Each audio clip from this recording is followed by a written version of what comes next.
Professor صاحب میں تو سچی بات ہے بڑا اس موضوع پہ بڑا جذباتی ہوں، کیونکہ مجھے پتہ ہے کہ اس کے علاوہ کچھ ہے ہی نہیں، اس کے علاوہ کچھ ہے ہی نہیں۔ اشقیاء کی جماعت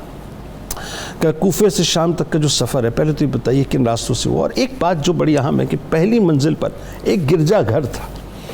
اور ایک راہب تھا، اس نے اسلام قبول کیا، تو واقعہ کیا ہوا تھا ذرا بتائیے۔ ابن زیاد ظالموں کا ایک گروہ، اس گروہ کا ایک شقی اور بدبخت فرد یہ بھی ہے،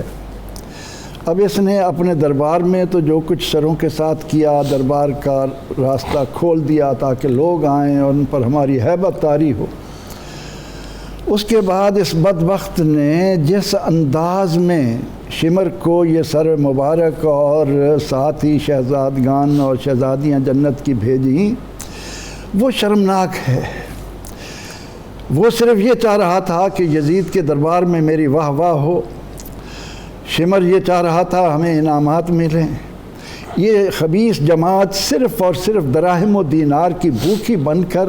جس راہ پر چلی، اب آپ یہ دیکھیں کہ کوفہ سے جب یہ چلتے ہیں تو دمشق تک کوئی 4 منزلیں آتی ہیں، اور انہوں نے یہ ایسا کوئی غیر معروف راستہ اختیار کیا، بڑے لوگوں نے اس پر تحقیق کی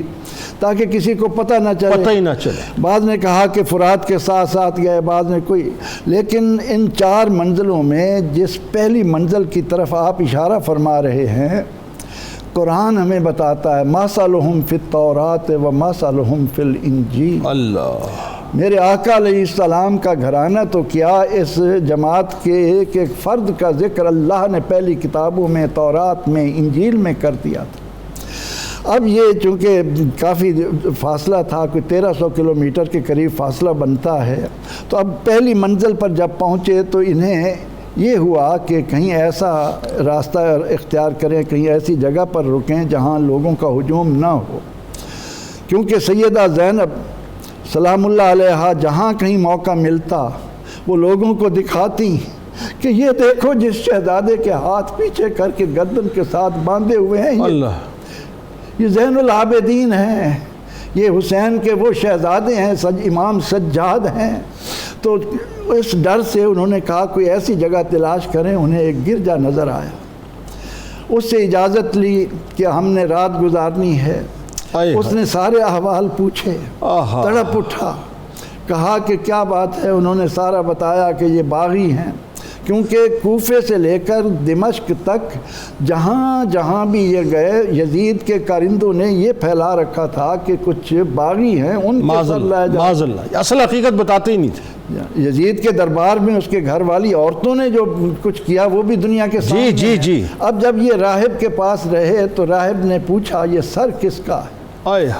کیونکہ جب کربلا میں یہ واقعہ ہوا تو تمام مورخ اس بات پر متفق ہیں کہ شام میں جو پتھر اٹھایا جاتا اس کے نیچے خون آتا، اللہ اکبر، خون نکلتا تھا، اللہ، اور یہ سر مبارک بھی راستے میں ایک ایسے پتھر پر رکھا گیا جہاں زندہ ہیں، ان کو تو مردہ تصور بھی قرآن کی روشنی میں نہیں کر سکتے، تو جہاں خون گرا اس کے بارے میں آج بھی یہ ہے کہ 10 محرم کو وہ خون کے قطرے تر و تازہ ہو جاتے۔ سیدہ شباب اہل الجنہ، بات یہ تو شہداء کے بھی سردار ہے۔ اب اس راہب نے ان سے یہ کہا کہ ابھی یہاں ٹھہرے اور شراب کی محفل جمی ہوئی تھی تو اچانک ایک غیب سے لوہے کا قلم نمودار ہوا، جس سے دیوار پر جلی حروف میں لکھا گیا اترجو امتن شفاعت محمد، اللہ اللہ اترجو امتن قتلت حسینہ، اللہ، کہ وہ امت